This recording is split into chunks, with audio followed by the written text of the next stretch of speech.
Gerda sat down to rest, feeling tired from her long journey. Suddenly, she heard a voice. Caw, caw, caw. A big black crow was perched nearby, watching her curiously. It couldn't speak her language perfectly, but it seemed to understand she was alone and asked where she was going. Gerda felt a flicker of hope. She poured out her heart to the crow, telling it all about her search for her best friend, Kay. "Have you seen him?" she asked, her voice trembling. The crow tilted its head, thought for a moment, and said, maybe. "Wreaths," Gerda cried, jumping up and hugging the crow so tightly it almost squawked in protest. "Calm down," the crow managed to say. "I think the boy I saw might be Kay, but he's with the princess now. He might have even fallen in love with her, Kay." "With a princess?" Gerda was stunned. "Yes, listen," said the crow. "It's hard to speak your human language. I'll try my best to explain." And so the crow began its tale. In this kingdom, lives a very, very wise princess. She's read every book in the world. Though she forgets things just as fast, she sits on her throne, wishing for a husband, but not just any husband. She wants someone who speaks well and thinks clearly. Not just a handsome face, the crow continued. "My friend, another crow who lives in the palace, told me all about it. The princess even put an ad in the newspaper. It said any handsome young man could come to the palace, and whoever spoke well enough would become her husband." "But what about Kay?" Gerda asked impatiently. "Wait." On the third day, a boy arrived.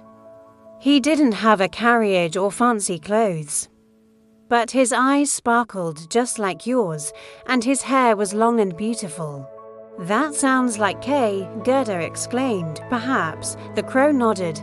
"My friend said he walked right into the palace, not scared of the guards or servants at all. He just said, 'Standing out here looks boring. I'd rather go inside.' He spoke so confidently and cleverly that the princess was completely charmed. They understood each other perfectly. That's him. That's Kay. I knew it," Gerda said, her heart soaring with excitement.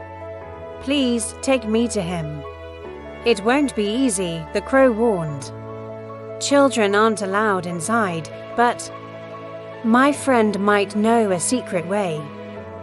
That night, under the cover of darkness, the two crows led Gerda to a small back door.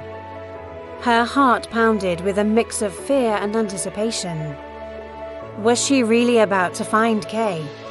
They tiptoed through magnificent rooms filled with silk and gold until they reached a royal bedchamber. In the center of the room stood two beds shaped like white lilies. One had white curtains, and the other red, believing Kay must be behind the red ones. Gerda crept closer. She gently lifted the curtain and whispered, "Kay." A boy turned around, but it wasn't him. He only looked like Kay from the back. The prince and princess woke up, startled.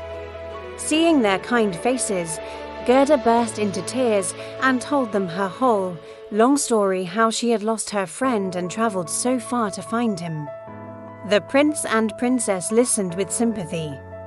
"Poor child," they said gently. "Don't worry. We will help you."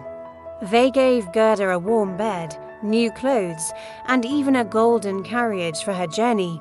They also gave the two kind crows royal jobs at the palace. As Gerda slept that night, she dreamt of Kay. She saw him riding in a snow sleigh, disappearing into the distance. When she woke up, the reality hit her once more. Her search was not over, but with new friends and renewed hope, Gerda was ready for whatever came next. Thanks for watching. If you enjoyed this story, don't forget to like and subscribe for more adventures.